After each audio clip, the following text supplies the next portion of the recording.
As we reported earlier, the House of Representatives failed to elect a speaker. But what's next for lawmakers, and how long could this process take? Joining us now to discuss the vote on Capitol Hill is political science professor at Catholic University of America, Matthew Green. Matthew, thank you so much for joining us. We appreciate it. This definitely is a pivotal day on Capitol Hill today. Curious, how long do you see this dragging out? And do you think that Jim Jordan will ultimately become Speaker of the House? Well, the answer to your first question is I have no idea. It's really, and I would defy anyone to really know how, when or how this is going to end. Jordan did not get, he lost 20 votes, which is a significant number on the first ballot. Now, he could get those all back on the next round. He might lose some more. It's unclear. But we're far away right now from the number that he needs. Now, he could indeed, as I say, he could get the majority. But he's got to convince 16 of those 20 to change their minds, and they were willing to vote on the House floor against him. That's in a public sphere. So I think it could be a steep climb for him. Yeah, and what do you think will take actually for him to get the votes? I mean, do you think there's going to be a lot of deal making and compromises here?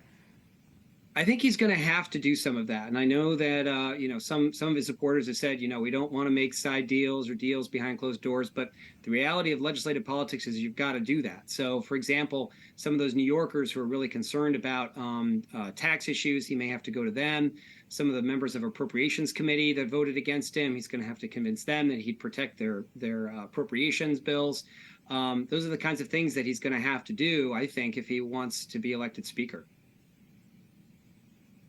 Yeah, and let's talk about this. I mean, here we are without a speaker. How problematic is that, especially considering, what we're looking at with the war in Israel, between Israel and Hamas, Ukraine, and also we have that looming government shutdown in less than a month.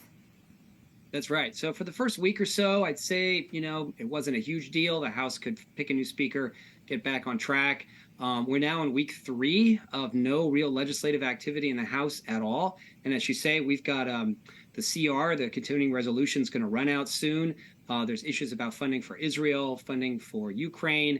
There's all sorts of other issues that people are bringing up, the border security, and the House can't really do anything on any of those. And so I think at this point, we're starting to reach a fairly critical period.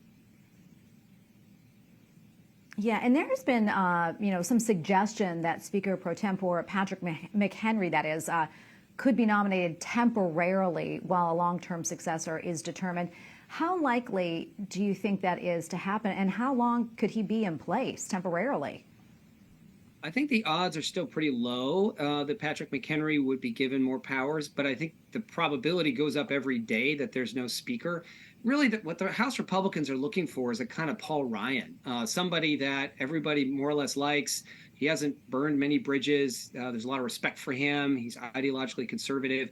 And they're just not finding someone like that. And at this point, Patrick McHenry is probably one of the few that I think fits the bill. Now, if he is given this power, say more powers, it's unclear what those powers would be or how long. It could be for a month. It could be for 2 months. There's the possibility he ends up becoming by default the next speaker because no one else can get a majority.